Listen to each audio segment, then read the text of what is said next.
Estamos dándole la bienvenida a Gustavo Leal, quien ha trabajado y está trabajando en el tema del transporte en la candidatura de Lucía Topolansky. Allí Gustavo ocupa la suplencia, la primera suplencia justamente de la hoy senadora. Gracias por acompañarnos. Gracias por la invitación. Un tema muy complejo, el del tránsito de una ciudad que ha estado con un parque automotor en permanente crecimiento, era una de las cosas que veíamos en el informe. Por un lado está la movilidad, por otro lado está el transporte público como gran llave de todo eso. ¿Qué es lo que más te preocupa, si tuvieses que plantear hoy, de los desafíos que tiene Montevideo en materia de movilidad para los próximos años? Bueno, en primer lugar, a nosotros nos preocupa la calidad del transporte público. Y por eso estamos proponiendo, y hicimos una propuesta muy concreta hace un par de días, sobre una reforma del transporte público en el país, que apunte a crear un sistema integrado y solidario de transporte público a través de un proceso de diálogo y de un pacto social que hemos reclamado entre los actores involucrados en el tema. De hecho, en el momento de la presentación de la propuesta estaba el presidente de la UNOT, de los trabajadores del transporte público, el presidente y el secretario ejecutivo de TUPSI, que reúne a las cooperativas y a la empresa COME, y el presidente y el gerente general de CUTSA. Y todos acordaron que era una propuesta sólida que estábamos haciendo y que ese podía ser un camino. Nosotros tenemos que hablar de tránsito y de transporte. Algunos datos para tener en cuenta el problema nuevo que nosotros tenemos, yo creo que hijo de la prosperidad y también hijo de la mala calidad que el transporte público hoy tiene. Nosotros en el 2004 teníamos en Montevideo 150.000 autos, hoy tenemos 301.000 autos. En el 2004 teníamos 48.000 motos registradas, hoy tenemos 187.000 motos. Aumentó un 73% la cantidad de motos y tenemos 150.000 autos más. Entonces, tenemos que... y la población es la misma. En realidad somos un poquito menos que hace 20 años. Pero básicamente la población es la misma.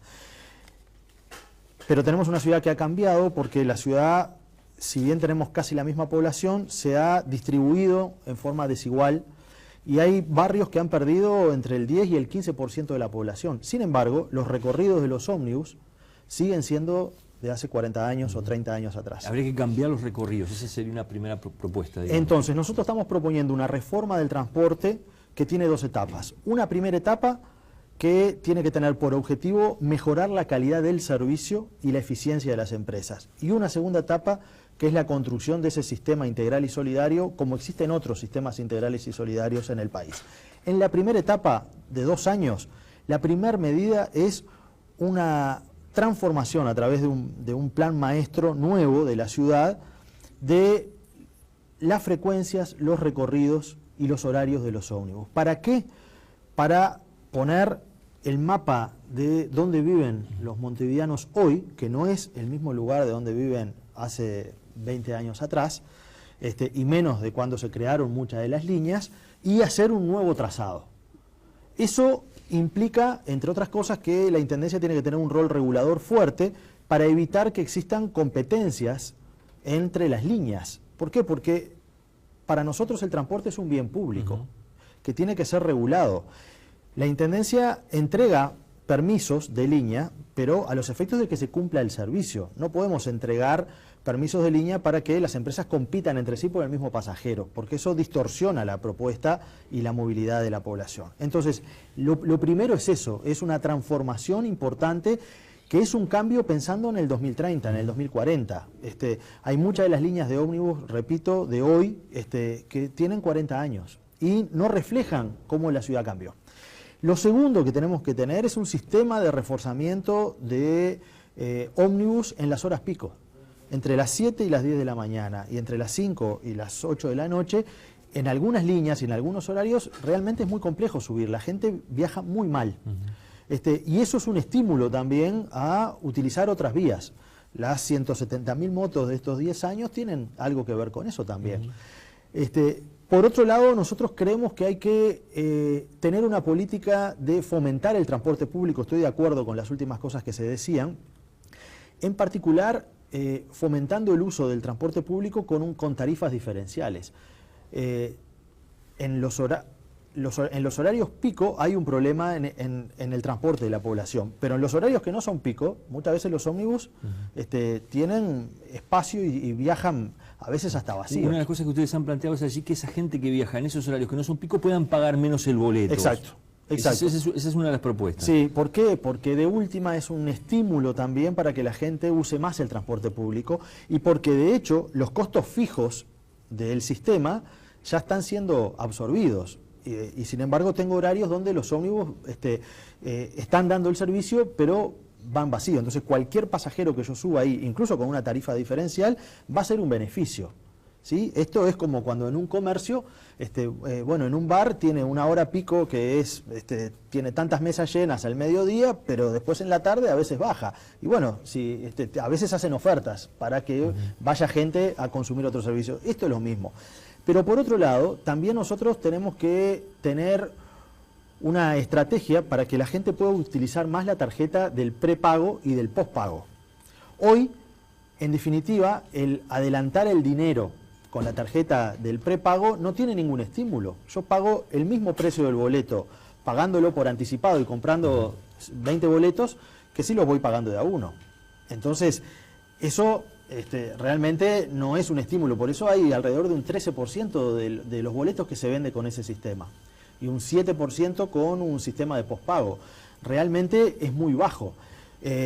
Si utilizáramos la tarjeta mucho más, eso también agilita el tema del boleto tránsito. Más barato tal vez a través de la tarjeta con prepago. Y también para poder estimularlo, porque eso generaría más seguridad, generaría más agilidad y generaría también un uso más importante del transporte público a través de los sistemas de boletos básicamente de 1 hora y 2 horas que han sido un gran acierto.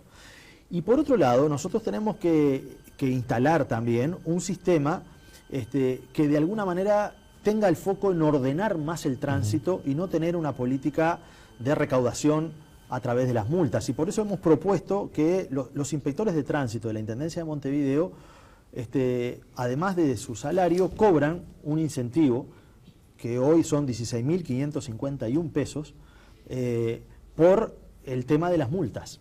Y nosotros nos parece que las multas tienen que desengancharse de la recaudación. Es decir, creemos que tiene que seguir habiendo multas, pero multas tienen que estar enfocadas en cuidar la vida y no en recaudar.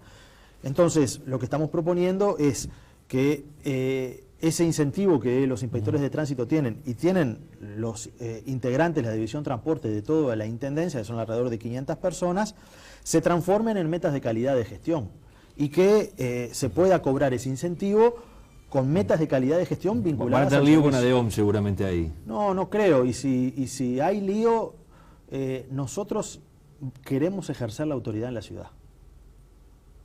Y tenemos un plan y un proyecto de ciudad para llevar adelante. Y por lo tanto, con la misma lógica que vamos a decir y le estamos diciendo a las empresas y a los trabajadores que vamos a reformular todas las líneas del transporte en función del beneficio de las personas, también le vamos a decir a los trabajadores, y le hemos dicho a los trabajadores, que vamos a dialogar, vamos a escuchar, pero también vamos a ejercer el cúmplase.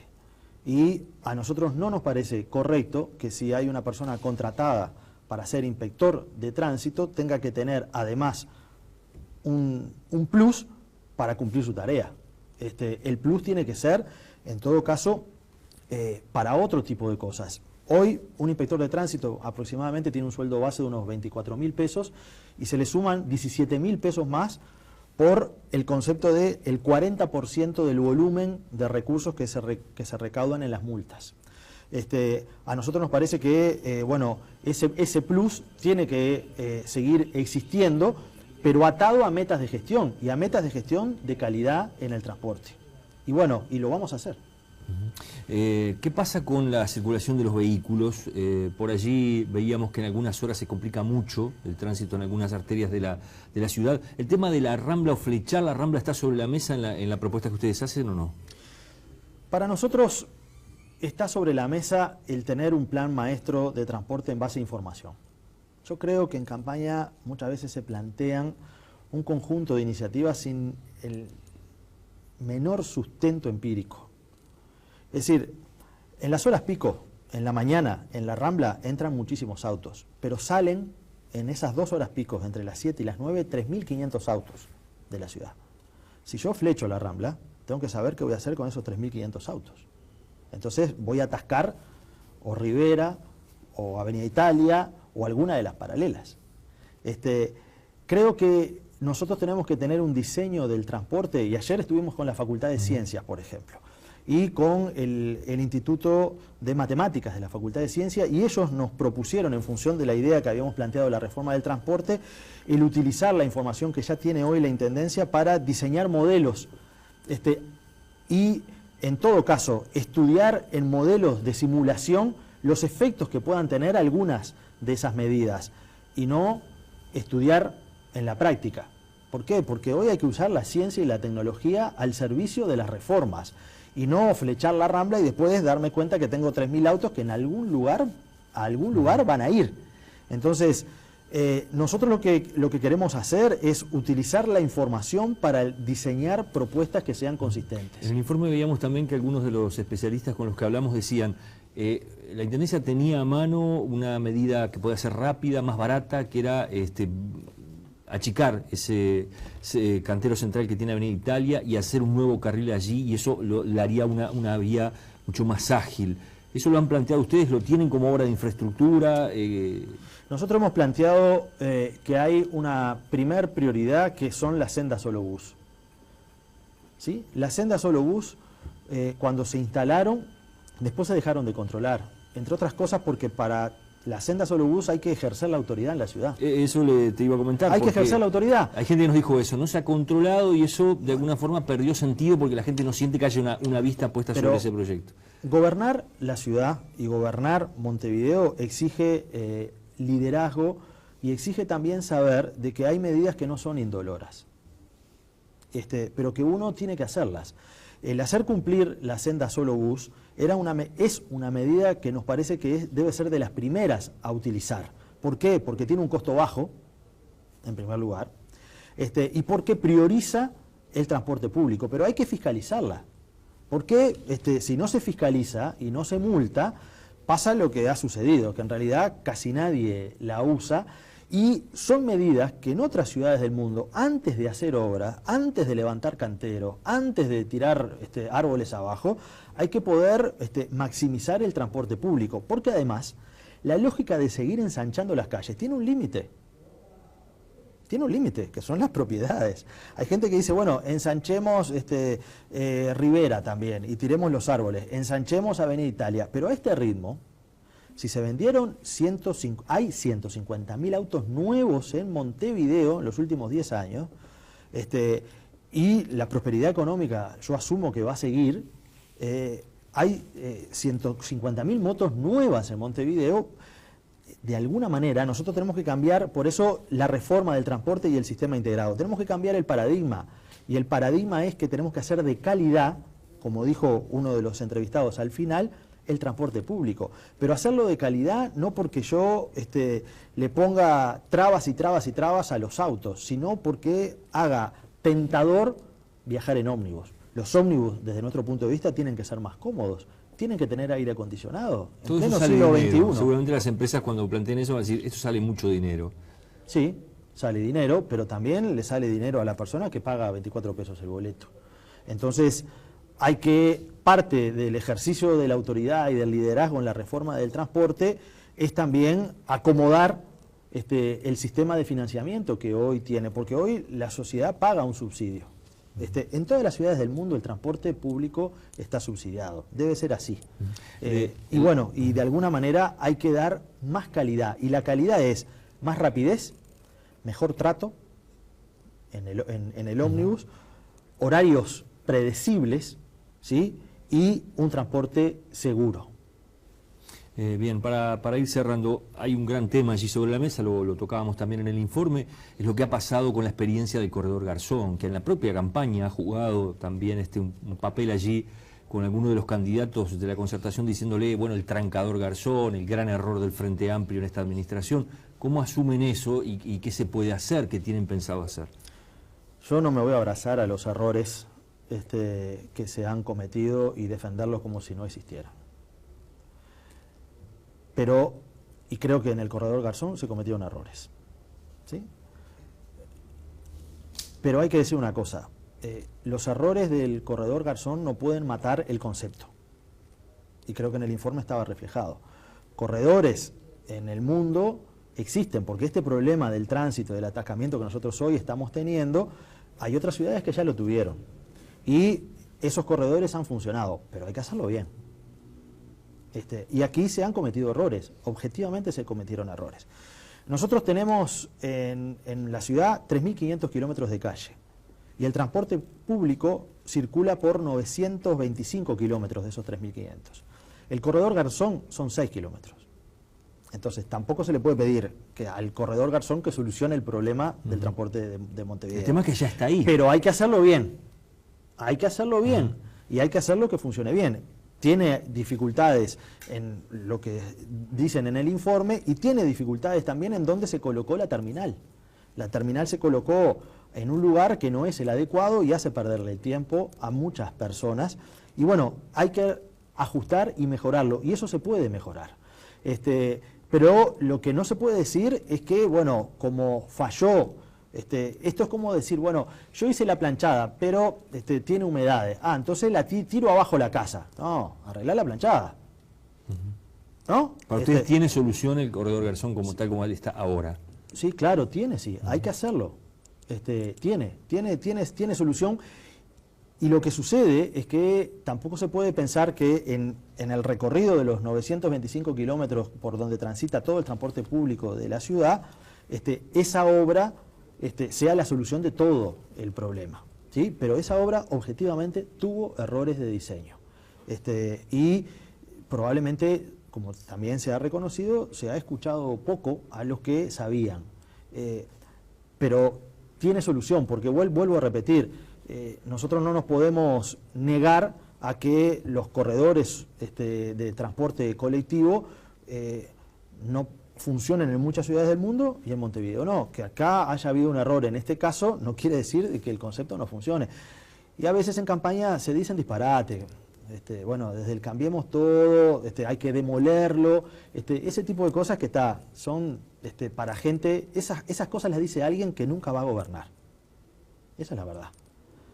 Porque si tuviera la idea de que puede llegar a gobernar, no dice ese tipo de cosas porque son de un nivel de irresponsabilidad enorme. Lo que hay que hacer es asumir los problemas, no defender errores, no ser tosudos y reconocer de que, bueno, que hay cosas que hay que mejorarlas. Pero si nosotros tenemos este problema en el transporte de Montevideo, tenemos que ofrecer soluciones y tenemos alternativas porque la ciudad de Montevideo es una ciudad que no crece en cantidad de habitantes.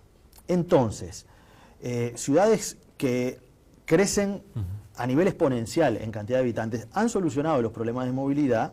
Una ciudad como la de Montevideo, que de repente nos habíamos acostumbrado a una cierta letanía en nuestra forma de traslado, estábamos en modo pausa, de alguna forma, durante mucho tiempo, modo lento, y de repente el Uruguay puso play, y empezó a moverse y a consumir, y tenemos niveles de prosperidad que yo quiero que se mantengan. Yo quiero que la gente que pueda comprarse un auto lo compre, pero que tenga un gran sistema de transporte público para que de lunes a viernes opte por ir a trabajar en un transporte público que sea de calidad, que sea predecible, que no lo deje a pie, que no viaje incómodo. Eso se ha prometido muchísimas veces en la campaña. A la gente tampoco se le pasa eso por alto. No, claro que no, claro que no. Se ha prometido. Lo que sucede es que también la situación hace algunos años atrás no era la que hoy tenemos. Hoy también la persona que se compró el auto ya se está dando cuenta que incluso venir a trabajar con el auto empieza a tener problemas. ¿Por qué? Porque el lugar para estacionar empieza a ser complicado, porque tampoco a este ritmo todo el mundo sabe de que en algún lugar no es sostenible esto, porque uno empieza a mirar calles no solamente del centro, sino de muchas zonas donde hay aglomeración laboral, y ya los lugares de estacionamiento son complicados. Entonces, la solución que fue durante un tiempo el tener el auto, porque el transporte público no era de buena calidad, también empieza a tener dificultades si nosotros no le damos la vuelta. Pero esta reforma que nosotros estamos proponiendo y este pacto social tuvo hace 4 días atrás una mesa donde estaban, repito, todas las cooperativas, la empresa Come también, que integra TUPSI, estaba CUTSA y estaban los trabajadores. Y todos dijeron, la propuesta que ustedes presentan es la propuesta más sólida en referencia al transporte público. Pueden entrevistarlo a todos los que estuvieron ahí. Y estamos dispuestos a recorrer este camino porque creemos que es una buena solución. Y entonces, bueno, me parece que la ciudad tiene que además fortalecer el tránsito en bicicleta, las bicisendas, pero que tienen que ser más seguras, porque también las bicisendas en el sistema actual del transporte colapsado a veces pueden ser también un peligro para las personas que transitan por la bicicleta, que es algo que hay que promover y de alguna manera fortalecer. Muchas gracias por haber venido. Lamentablemente, por cuestiones particulares, no va a poder estar con nosotros un técnico de la Concertación, que también iba a venir a hablar especializado en este tema del transporte, pero bueno, por lo menos ver las cartas sobre la mesa de algunas de las cosas que ustedes están planteando en un tema que no es nada menor, ya lo veíamos en ese informe, y es uno de los grandes desafíos que tiene a solucionar la ciudad. Muy bien, muchas gracias por la invitación y la propuesta está en la página web www.luciaintendenta.uy. Ahí pueden ver toda la propuesta de transporte que nosotros acabamos de hacer. Gracias por haber venido. Nosotros vamos cerrando por aquí Poder Pensar. Los esperamos la próxima semana.